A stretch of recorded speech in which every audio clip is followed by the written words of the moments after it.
I'm so glad you're joining us, and this is going to be a great night. We have such a wonderful guest with us tonight. I'll introduce our guest tonight, Nick Tilsen, in just a moment. But for some preliminaries, I'm Greg Johnson, the director of the Walter H. Capps Center for the Study of Ethics, Religion, and Public Life here at the University of California, Santa Barbara. And it's my pleasure to welcome you all from a range of different places. We have students, we have community members, we have folks from across Indian country and Hawaii. People have tuned in for a year-long symposium on ethics in place. And we've been reflecting on Indigenous peoples and democracy all year long. And I can't think of a better way to end this than to have our guest with us to tell us about all the good work he's been doing.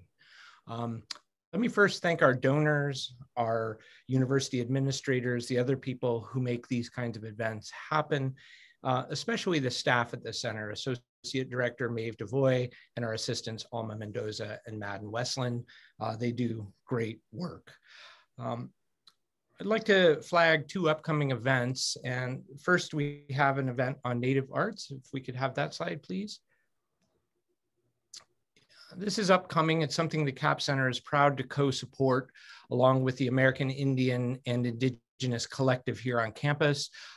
This will be on our website tomorrow. You can find more information, but it's locally focused. It's about the arts. These are great events that we're engaging here. So thank you.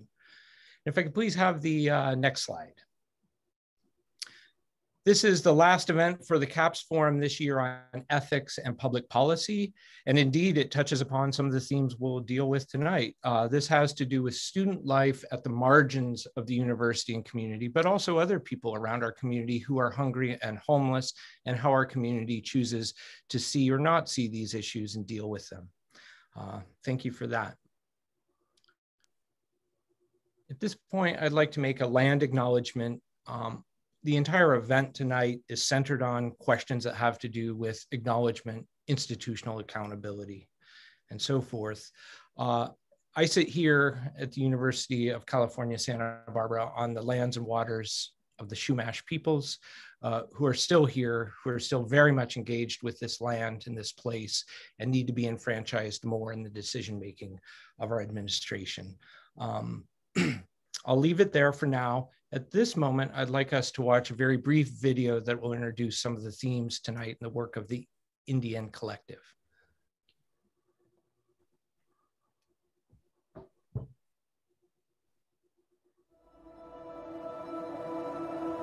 How long are you going to let other people decide the future for your children? Are you not warriors? We are unapologetically, unabashedly NDN. United like never before, we rise together, arm in arm, to equip all Indigenous people with the tools needed to become the architects of our future. Through a holistic approach to infrastructure, funding, capacity, movement building, and philanthropy, we are fostering a world of justice and equity for all people and the planet. If we want to transform the world, our vision has to be as great as the challenges we are faced with. It's not time to come from a place of fear. It's time to come from a place of power. What a fitting way to start us off. I'd like to invite Nick to come on the screen while I introduce him. Gosh, I love those images. I love those themes that we're going to unpack with you. Mr. Tilson, I love the images from Standing Rock. What a pivotal moment for so many people that set the stage for your ongoing work. Let's see. I see, okay, here we go. Yeah, okay, welcome. I hope you could hear what's going on, but I'm gonna just introduce you here a little bit and we'll let you roll. It's my great honor to be introducing Nick Tilsen and his work at the NDN Collective. Just a couple weeks ago, we were having an organizational meeting about this event, and I told him, I said, look, I'll have an introduction, But who knows what will happen the next 2 weeks. If you follow their work of the collective online, you know that every single day brings new challenges, new opportunities, new work. So in just the last 2 weeks, the visibility of police violence and responses to that, anti-protest legislation, pipeline shenanigans, educational initiatives that could go a number of ways, all things that touch upon the work he does. So we want to hear about these bundles of issues. A proper introduction. Nick Tilsen is president and CEO of NDN Collective. He is a citizen of the Oglala Lakota Nation, father of 4, and founder of the NDN Collective. Nick has over 18 years of experience in working with nonprofits and tribal nations on projects that have a social mission.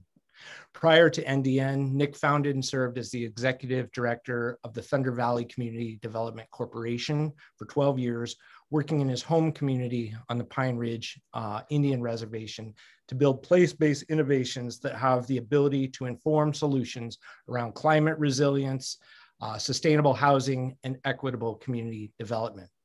Nick created the NDN Collective to scale these place-based solutions while building needed philanthropical social impact investment, capacity, and advocacy infrastructure geared towards building the collective power of Indigenous peoples.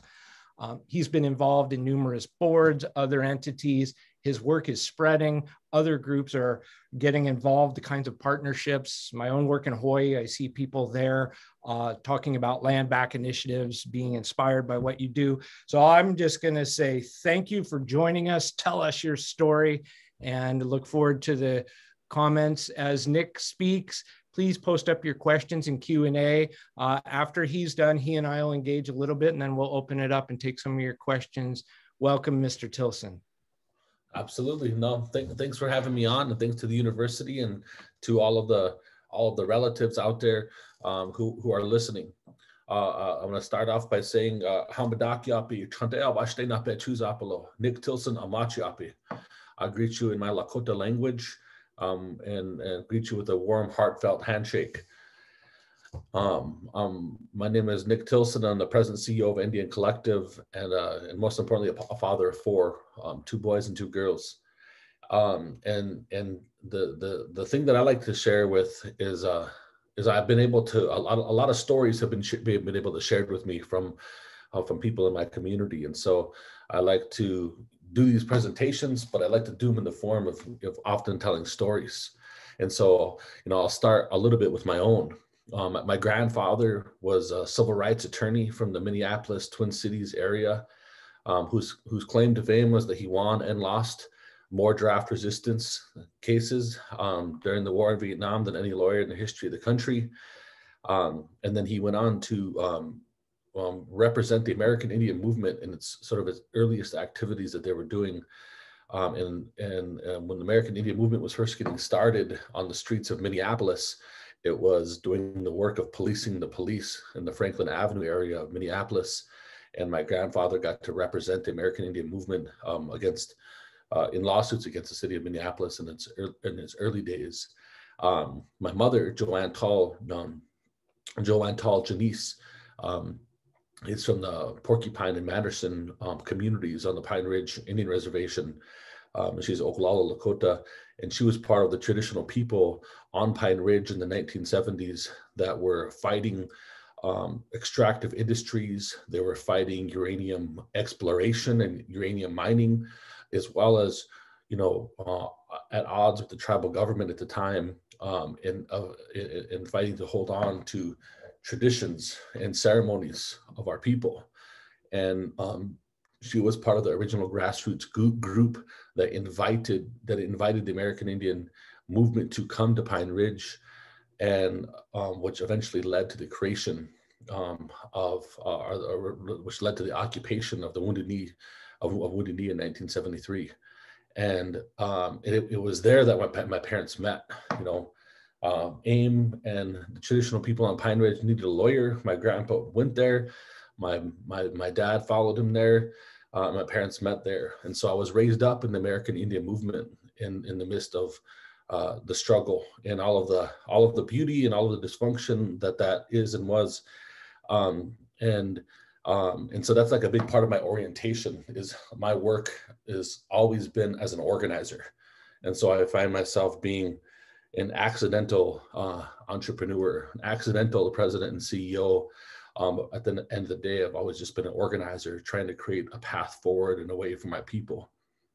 I started being able to first start organizing when I was fairly young, and did it. I was writing letters when I was a teenager about the wrongful incarceration and imprisonment of Leonard Peltier.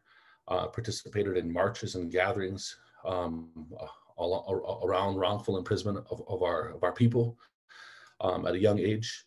And then when I was about 19 years old, I moved back home, back to Pine Ridge, because I graduated high school off the reservation, and moved back home, and been back there ever since, and been back in the community ever since, and got to be a part of a cultural and spiritual movement of reconnecting a lot of young people to culture and to spirituality and identity, through the Lakota way, through the Wiwangwachi, the Sundance, the Inipi, the Uipi, these different ceremonies. And out of that, a work centered on creating a sense of who we were. And so we wanted to create opportunities for our people. And part of the message in the video that you watched a little bit earlier was, how long are you going to let other people decide the future for your children? Are you not warriors? That was actually something that was told to us in ceremony. And that's what inspired the creation of the Thunder Valley Community Development Corporation. And we started the Thunder Valley Community Development Corporation to address systematic issues in our community.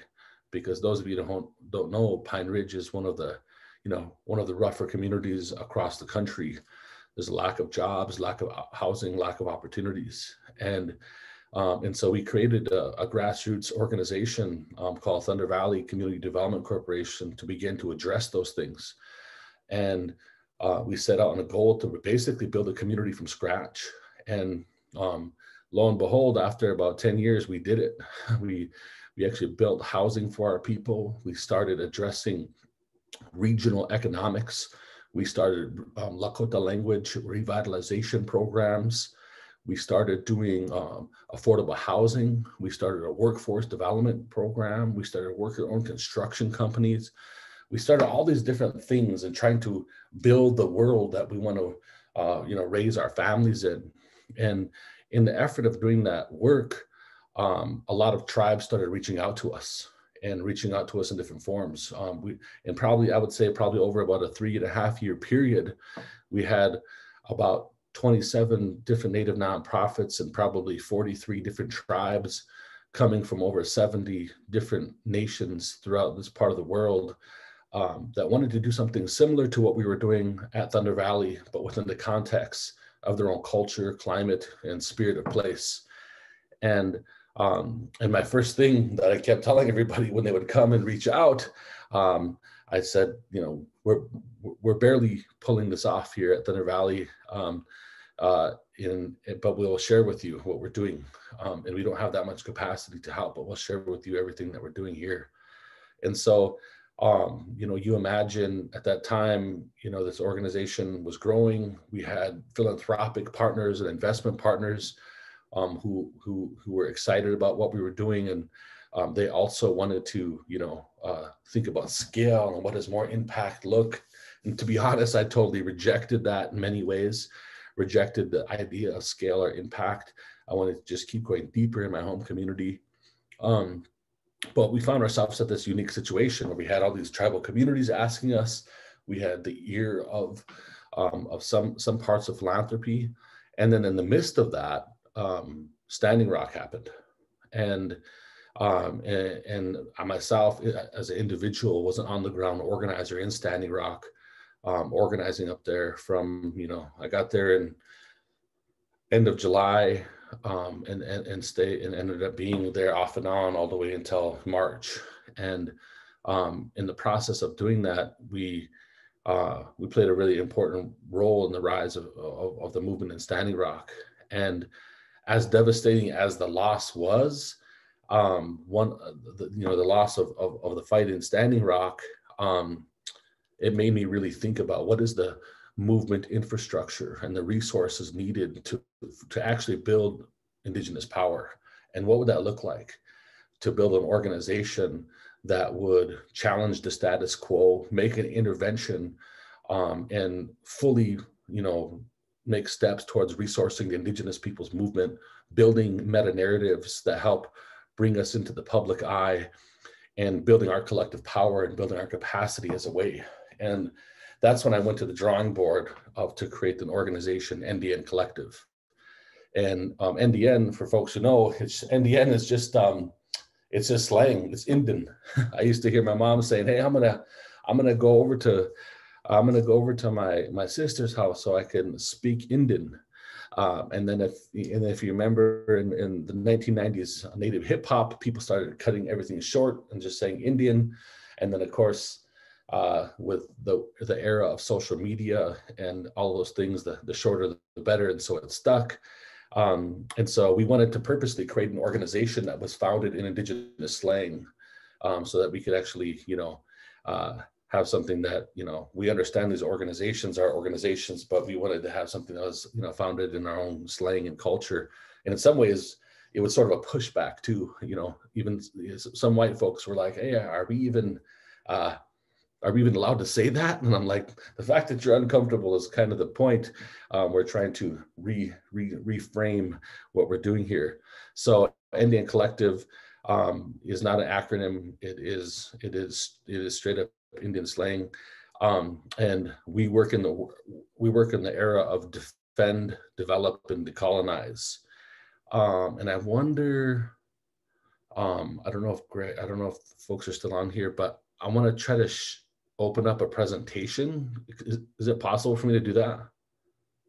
Yes, it is. Can we make sure you mean to share your screen? Yeah. Yeah. Alma, could you make sure that we're good to go on that?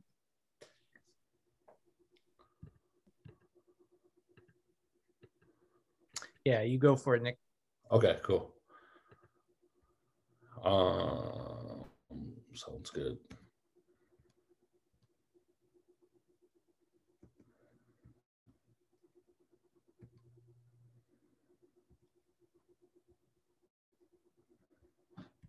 Okay, it's showing up on my screen, but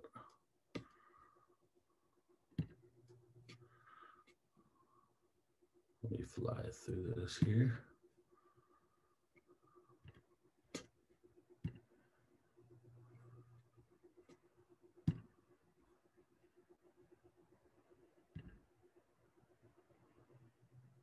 Cool. Are we good? Can folks see it? Yeah? Yes. Yeah, we're all good. Okay, sounds good. And so we created the NDN Collective as a systematic approach to building the collective power of Indigenous people. We're an organization made up of Indigenous practitioners. We're about close to 50 different staff, coming from, I think, about 37 different Indigenous nations at this point. And we wanted to create an organization that actually made and became a disruptor to many of the challenges that are faced with Indian country. And so we're not just an environmental justice organization or a climate justice organization or a racial equity organization. We're an organization who wants to change the outcomes and change the conditions and the very lives of our people. And so we look at across the board. We look at the environmental impacts impacting our people. We looked at life expectancy. We looked at unemployment rates. We looked at the lack of philanthropic investment into our communities. And so we're really, we're an organization who's looking at the full picture because we're really focused on movement building as a systems change organization. Our three-part motto is defend, develop, and decolonize. Defend has to do with defending air, land, water rights, and community. That we have to defend those things. It's our inherent right and also is our inherent responsibility. While we defend, we have to do the work of developing regenerative and inclusive economies based in Indigenous values that lead towards regeneration, that leads towards the building of community wealth, not just contributing to capitalism, with the building of community wealth, things like renewable energy and food sovereignty, home ownership, these different structures. Third impact area is decolonize. That as we do these things, we have to continue to decolonize through the revitalization of Indigenous languages, ceremonies, and lifeways. And ultimately, at the end of the day, we do this work by investing into Indigenous self-determination, that we actually believe at the heart of our theory of change as an organization, that we actually believe that Indigenous people are their biggest assets to creating transformative and revolutionary change for their communities and for their people. And so we wanted to build a mechanism that would challenge the current power structures that exist in the field of philanthropy, in the world of investment, in the world of resources, because for the most part, we as Indigenous people, when it comes to things that aren't extractive industries, like gaming, like not only gaming, but like oil and gas development, uranium development, if you subtract all of the extractive industries, there's almost no investment happening into Native communities. And we wanted to change that. And we basically wanted to create a new ecosystem organization that could change many of those indicators, because we recognized that the white-led institutions, quite frankly, weren't going to do it. We also recognize that many of the white-led institutions, particularly philanthropic and investment institutions, have done a very bad job at solving many of this world's problems. You know, since the idea of American philanthropy being introduced and the nonprofit code being created, we have seen environmental destruction be increased. We've seen climate change increase. We've seen the statistics of the separation between the rich and poor get further apart. And we've also seen that less than 0.5% of philanthropy has ever been invested to Native people. So there's something systematically wrong with that system altogether. So we wanted to create an ecosystem that could arm and equip Indigenous people with resources to transform their future. And so we created a dynamic approach to doing that. At the end of the day, our theory of change is that when you invest into the self-determination of Indigenous people, that it not only improves the lives and lands of Indigenous people, that it actually works towards building a more just and equitable world for all people in Mother Earth. So, in one note before I keep going into the rest of the presentation, is that in the last 20 minutes of this webinar, then I'll be taking questions, and we'll be having some question and answer towards the end of this too. So just wanted to put that out there.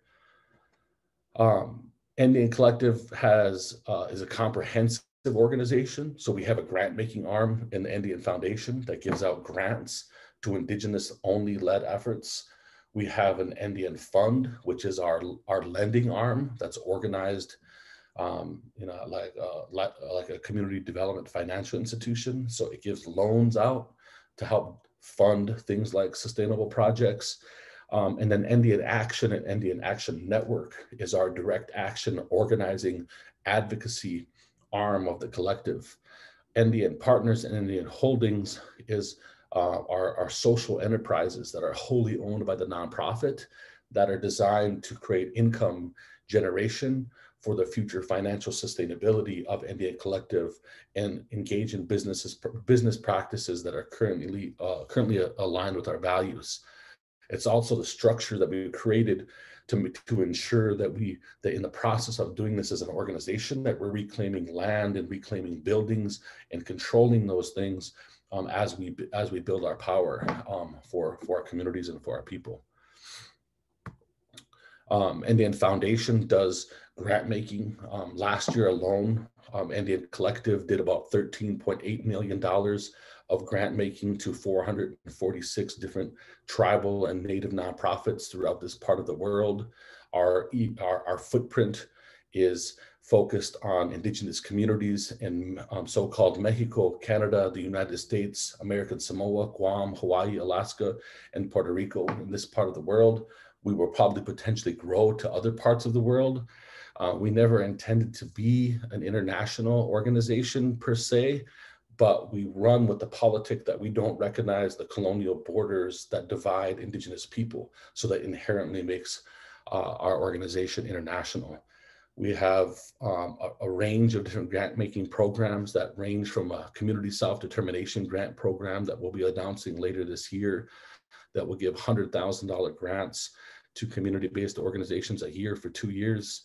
We have an amazing Indian Changemakers Fellowship opportunity in which we just announced this year's fellows, which we picked 21 fellows throughout this part of the world. Invest into their Indigenous, in their leadership growth and potential. We have an awesome artist program that's focused on funding Indigenous artists that work towards radically imagining what the future looks like when we win. NDN Fund is our lending arm. We're really focused on renewable energy projects. We're funding stuff like a sustainable eel fishery, funding stuff like the largest buffalo restoration and herd project in North America that's led by Indigenous people. We're looking at funding both community-based and utility-scale renewable energy projects, and are doing that through a lending pool that we have here at the collective. NDN Action is our organizing, advocacy, and direct action arm of the collective. So at the same time that we are a grant maker and a lender, we are actually engaged in frontline community organizing and direct action, and are involved deeply in moving policy and doing systematic organizing and movement building. And our primary campaign areas include education equity, climate justice, racial equity, and most recently land back, in the land back movement that we are working to organize and to grow. We have a 501c3, and we also have a 501c4. And the reason why we have that structure is so that we can engage in both C3 activity and C4 activity. And for folks that aren't familiar with the nonprofit sector, there's way more freedom of speech that you have in dealing with the government when you are under a C4, because there's a little bit less regulations. You can do more policy work, and you have less restrictions when it comes to narrative. We created sort of a comprehensive structure like this because we recognize that when we're shifting power and the way that we're trying to shift power here, that we will ultimately be upsetting the status quo, and we will be challenging the current power structures that will be both in the government and also in transnational corporations and even national corporations in America. And therefore, there's going to be pressure for people to come after us, because we're shifting power, shifting money, and shifting resources, and building people power at the same time. And so each one of these actually is different legal entities.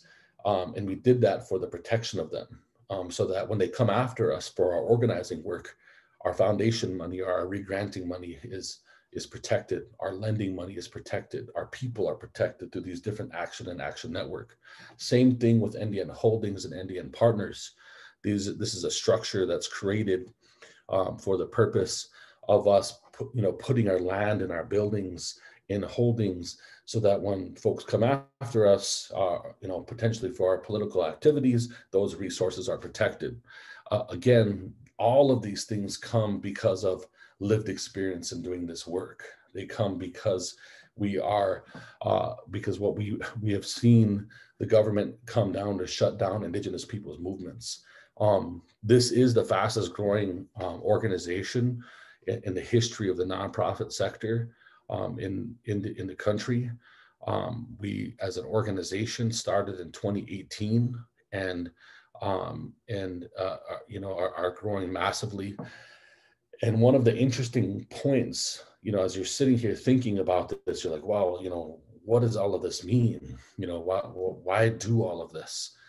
And where does these resources come from to make this happen? Well, we look at the philanthropic sector, and we completely 100% acknowledge that the philanthropic sector and the nonprofit industrial complex actually is a facet of white supremacy and systematic racism, and that our role in this work, and we fully recognize that movements and radical change is actually made up of human beings, not organizations, that organizations are merely tools. So we've created a tool here because we're navigating through this system, and we've created a tool here to build power and to move resources. And we recognize that every single one of these tools we have created has an expiration date, because once our people's needs are met, you're not having to have a taxation structure and not having to have a philanthropic structure, you're not having to have these structures, because the true liberation of our people has been able to be met over time. And so I always like to remind folks of that. In some ways, you can look at this and say, this is the super nonprofit. In some ways, it's actually just a toolbox, because we're fighting for true, liberation. As Indigenous people, we adopted the wheel, we adopted the horse, we adopted the gun, and so we're using these tools to our benefit, and that's kind of how we're structured. And I would say, before we open up to questions, and before we open up to this next video that I'm going to show you, nothing like this has ever existed ever in the history of the Indigenous Peoples movement. And we have liberated dollars from mainstream institutions of philanthropy that is funding this work to happen. And we're moving those resources to the front lines. And so as you begin to watch what is happening throughout the Indigenous world, it's not actually happening by accident. There is lots of work being supported and resourced in ways that it has never been resourced in history. And we're able to organize, and build power and control, beginning to control the narrative. And we have played a vital role, I think, into the climate in this country, and also into the climate, of how Indigenous people are being seen and controlling and shifting narratives, throughout society today. And it's because we did this with an organizer mind, not a corporate one. And if you look at some of the organizing that has happened, the historic organizing that has happened in this last election, for having the biggest Native voter turnout in history, and how that has directly led to things like getting Deb Haaland elected into, or nominated and confirmed into the Secretary of the Department of Interior, the biggest organization that directly impacts the lives of Indigenous people. There's a direct correlation to us, the Native vote, Biden and Harris winning the election, and the shutting down of the KXL pipeline, which has been a 12-year-long Indigenous-led fight. And so there's a huge amounts of power shifting that's happening here. As a result of that work, you see, massive amounts of anti-protest law and legislation coming at Black, Indigenous, and people of color led work. And I myself, got to see and experience a huge amount of that. So, and with our organization, and seeing how it is impacting our movement across the playing field a little bit here too. I think we're going to tee up the video pretty quick here, for the HESAPA video. But what I want to say about the action that we took on July 3rd, is we wanted to reignite the fight for the Black Hills in a time that there was a global pandemic happening, in a time where the President of the United States was coming to the heart of the Oceti-Sakowin territory without the free and prior informed consent of our tribal leadership, at a time where the governor of South Dakota was threatening to bring in the National Guard on tribal nations, for protecting our own borders. And, as we started watching statues of white supremacy and colonialism fall around the country, we said, how do we as an Indigenous movement organization show up and be raw, authentically Indigenous in who we are, while at the same time showing solidarity for the movement for Black Lives and Black Lives Matter?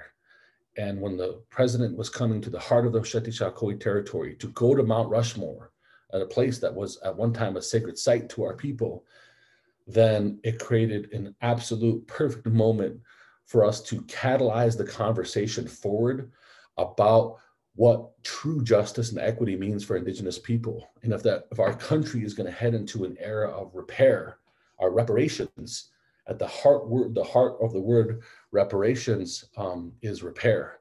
That for Indigenous people, it must mean land back.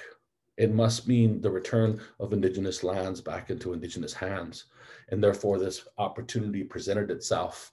And so as a group of culture bearers, organizers, direct action practitioners, we organized an action that catalyzed the conversation, illuminated a growing land back movement, but also reignited the fight for the struggle in the Black Hills. So at this time, we'll show the short 5-minute video, and then we'll do questions afterwards.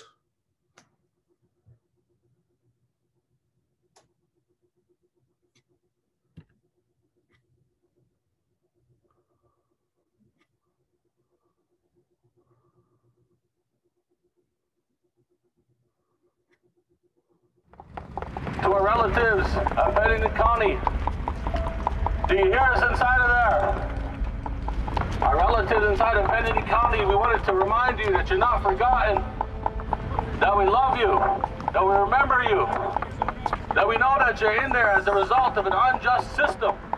And us, we came together, your relative, to stand with you as we stand against the President of the United States, as we fight for our land. And we remember you, and we'll make prayers for you. So we're here to stand with everybody throughout this nation to call out white supremacy, to call out an end to systematic racism and oppression of our communities and our people. Tomorrow, the President of the United States will be coming to the heart of the Shetishakoi, and he's not welcome here. And we're here to send a message that we want Mount Rushmore closed and the return of that land back to Indigenous people. So we're here in solidarity and remembering that all throughout the system of injustice and white supremacy, you'll find Indigenous people. And we also want to remind that as we do this work, we're standing in solidarity with our Black brothers and sisters against this racist system of oppression. We have fought hard and long time to protect our land, and will not continue to stand for our land to be stolen from us and desecrated. So we stand at this time, at this moment in this history, and we continue on a struggle that our ancestors who have come before have fought for. Whose land?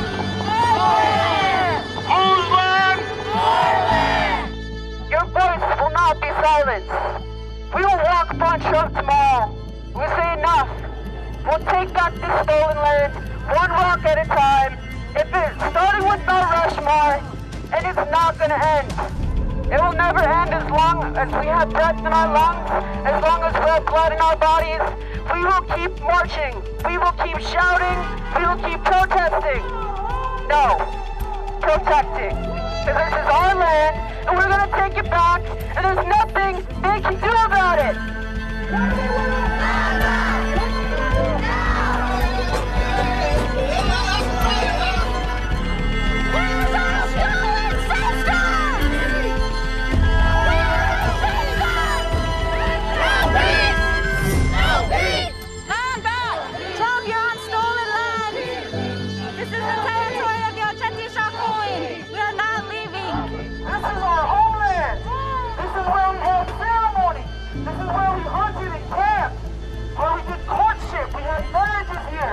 Our common enemy is white supremacy and systematic racism. We've seen what happened to our Black brothers and sisters. We know that the movement for Black Lives and Black Lives Matter stands with us as Indigenous people as we collectively fight for our liberation, for the collective movement for our people. And our goal is not just to resist. Our goal is to radically transform this country so that it works for everybody.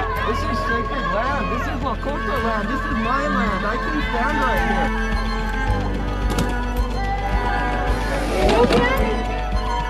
The aggression today What's come out from you guys? Because we want our land back. We ain't going nowhere. This is our land. It's been our land for thousands of years. To the Bennington County Sheriff's Department, to the Highway Patrol, this is a warning to each and every one of you. You are unlawfully on our land without consent of our tribal leaders, in violation of our treaties. You have an opportunity now that we're giving you to stand down and vacate our land. Whose land? Our land! Whose land? Our land! This is the land of the Osheti Shakoi. And we're prepared to stand our ground. Today has been a proud day to be Lakota. Today has been a proud day to be Indigenous. We shut down Mount Rushmore for 3 hours. And we did it in a good way. We felt that power from our ancestors. So Wopila Tonka Achicha Apolo to each and every one of you. Hands behind your back! Hands behind your back! Hands behind your back! I'm not doing it. For our people, for our Black Hills, right there, here, for the Osheti Shakoi.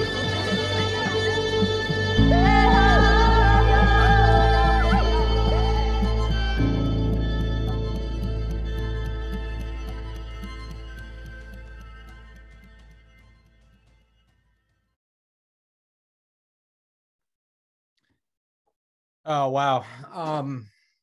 I think everyone is, I would imagine, humbled and taken aback and impressed with all you've got going, Nick. I don't see you on the screen, so let's hope you're back here with us in a moment. Wow, the amount of initiatives involved here is just mind-boggling to me, and so inspiring.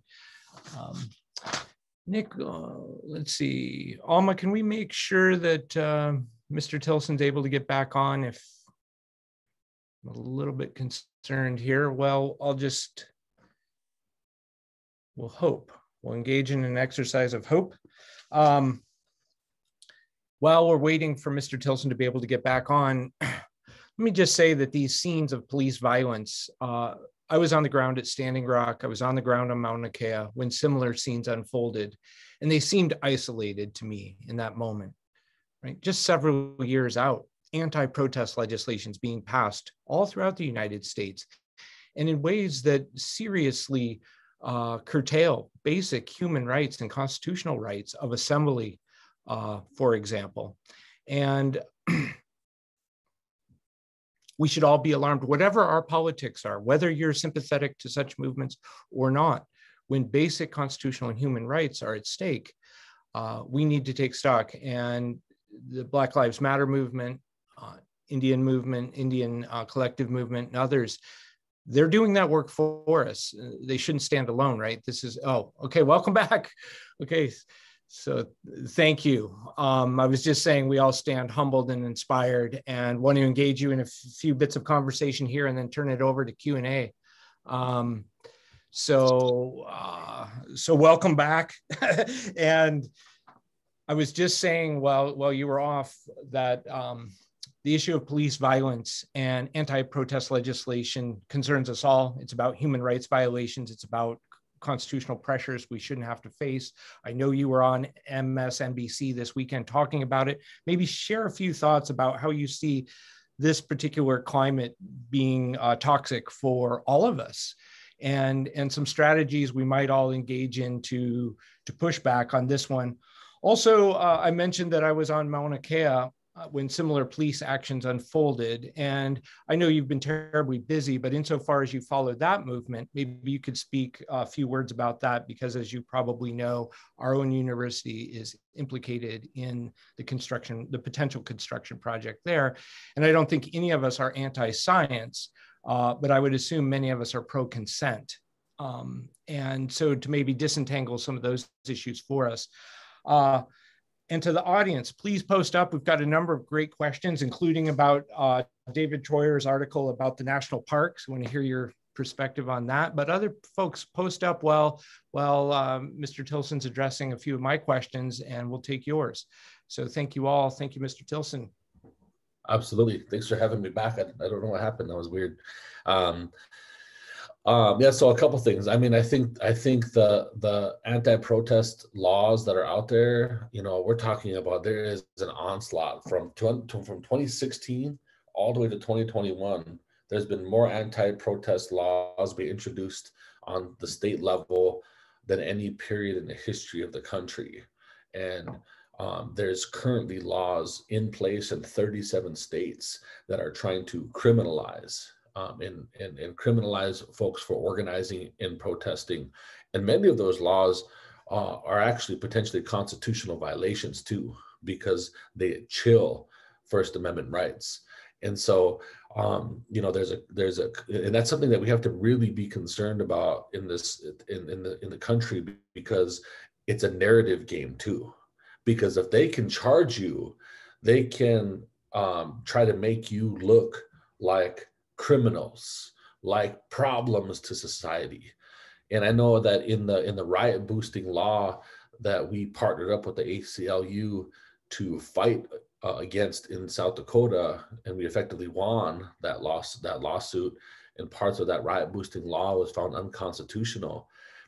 That law was so overbroad that it tried to criminalize people, not only who were on the front lines, but for people who actually organized to support people to get there. So people who would encourage, and people who would donate, and people who would, want to support people going to protest.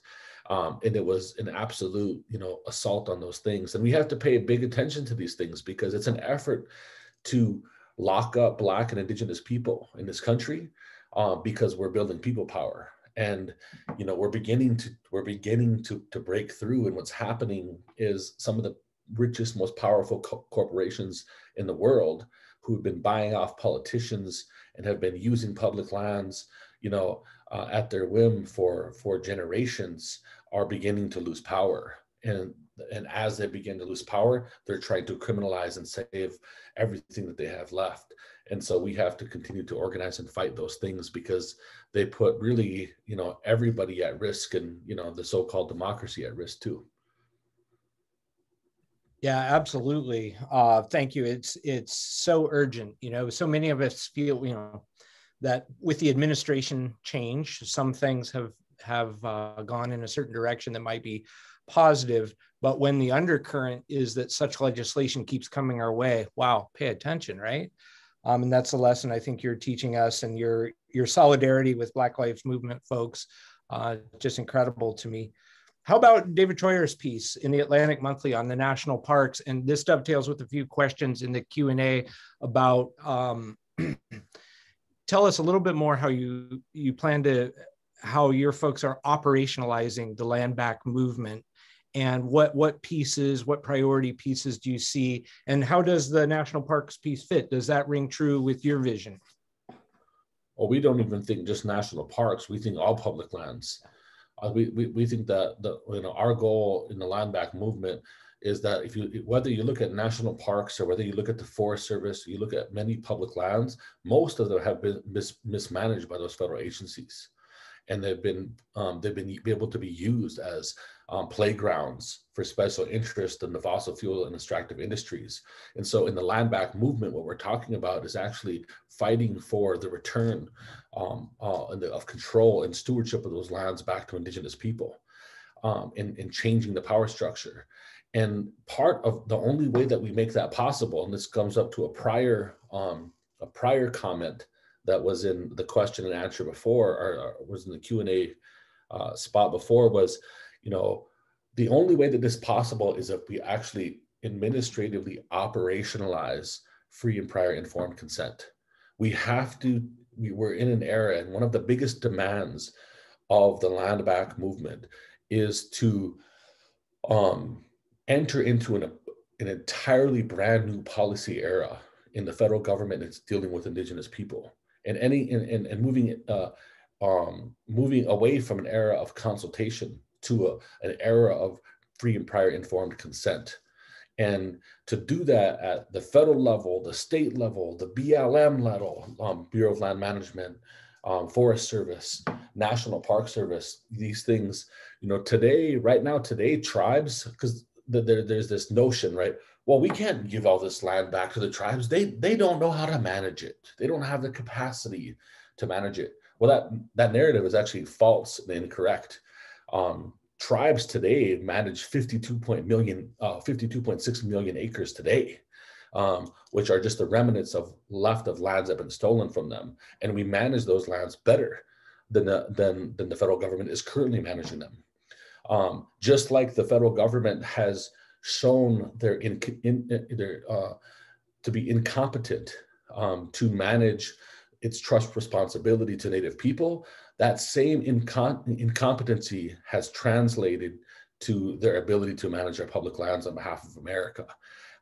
Whenever you hear politicians speak in the Western states, you always hear them talk about their crumbling infrastructure on public lands. It's because they don't invest into those things, because they're too busy giving out leasing licenses to transnational corporations that have no economic impact on their actually very voters, the impact that have voted them into office.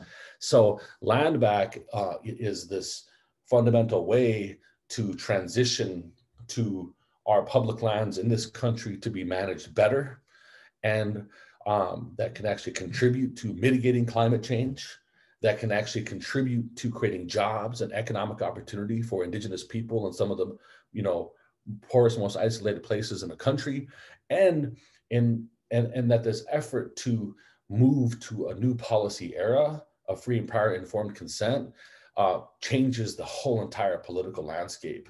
And it forces this government to actually get real about what its relationship is and could be like with the federal government.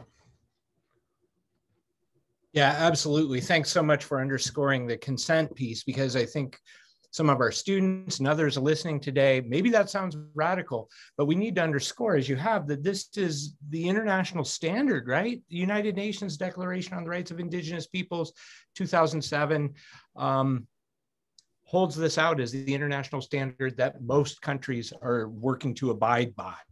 And for us, for the US to hold itself out as a beacon of democracy, but only flirt around the edges of anything that looks like reasonable consent, is a scandal, frankly. So I think that needs to be normalized, these conversations about consent. And consent, of course, means the ability to reject and to say no, refusal in the language of so many folks on the ground, right? And so I so appreciate you pushing us in that direction to have these conversations time and again. Great. Okay, we don't want to give him too much press here, but Rick Santorum, what's up? And tell us your response to his beef. Rick Santorum is a product that American Indian history it's not currently taught in 26 states in this country. And there is an active, persistent strategy of erasure that is happening in this country right now in the present. And actors like Rick Santorum are people who contribute to that. They utilize the microphone that they have because they're so ignorant and so out of touch with reality that they use their pulpit to perpetuate active erasure of Indigenous people. I mean, the fact that we're sitting here in the 21st century, after the book Died for Your Sins, after the book by Howard Zinn, A People's History of the United States, after the book The Indigenous Peoples' History, after the book Lies Your Teacher Told You, that we're still sitting here right now in 26 states in the United States. American Indian history is not a standard in those places and is not even being part of the curriculum in 26 states. Make sure, and that's one thing I know is people are asking, well, what can we do? What can we do? Make sure that American Indian history and the true history is actually being told in your schools. Walk into your child's school, ask them to, share with you what that is. And Rick Santorum is just the latest white supremacist. To us, everybody is like up in arms today about it, and so are we. But we're also like, come on, CNN. During the election we were something else, and now you're giving this pulpit for Rick Santorum to say that we have had no no impact on the culture of society today, when the reality is Indigenous people are part of what makes up the cultural fabric of this nation. And we are now, we were in the past, and we damn for sure will be in the future too. Yeah, right on. On that note, maybe let's end with this last question here that goes towards that future. What's the ideal future looking like, right? I'm assuming that settlers don't go away, at least not entirely. So what would that balance look like? What would that future look like? Help us get where we're headed. Absolutely. I mean, here's the thing, right? So we're trying to build a world that is just and equitable for all people in Mother Earth. We're not going to chase off the people. We're not going to displace people. We're not going to perpetuate the oppression and racism that has been perpetuated on us.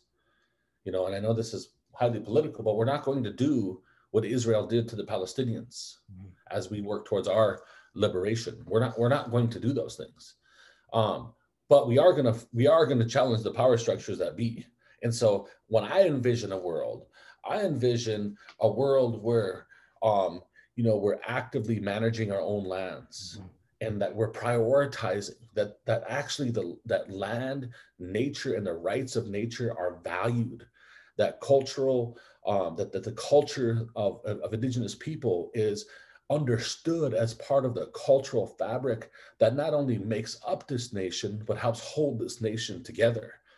And that some of the Indigenous knowledge that we have and continue to carry is something that can help us carry through some very challenging times that we have in our future. And so I imagine, shifting away. I imagine a just and equitable transition away from fossil fuels, and that we start, imagine if we incentivized renewable energy and electric cars, and the potential to do something massive here, and create a future that works for everybody. And we have an education system that's a true reflection of where we're trying to go, rather than an education system that is going to the past.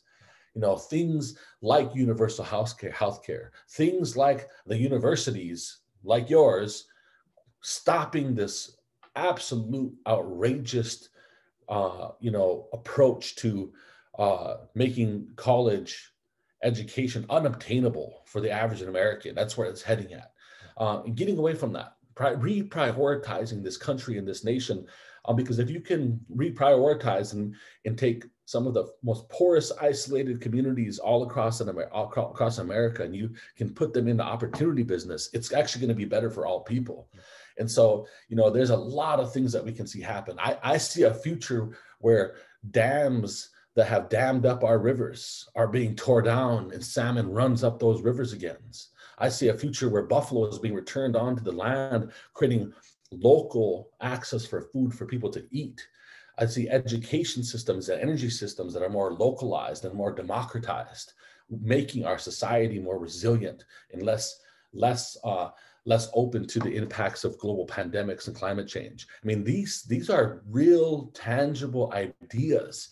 And I am not a socialist. I'm an Indigenous person who believes in understanding the interconnectedness of all things in Mother Nature, and that we need to build education, healthcare, and economic systems that are based on those values, because those are the things that will actually catalyze our people forward. Oh man, yeah, I feel so enriched, because if someone just sketched out some of those ideas, they'd say, yeah, utopia, that sounds good, but how? But having listened to you for the last hour, I get the work you and your team are doing, and I see how you're putting the pieces into place. I see how you're distributing your resources and getting traction. I'm leaving with gratitude, and I'm inspired. I know others are. Thank you so much for your time and efforts, and I hope we get to stay in touch. And I hope people stay in touch with the work you guys are doing. We're grateful. Thank you so much. Absolutely. For everybody out there, you can go to ndncollective.org. That's a platform that we're building, and also our social media platform at NDN Collective on social media. And we're pretty active on there, and we really try hard to uplift the voices of not only ourselves, but our networks and the movements and the people that we're working with. So continue to follow us, and hopefully we can continue to build this country and this world that we're fighting for together. Oh, awesome. Well, I want to thank all the audience for tuning in.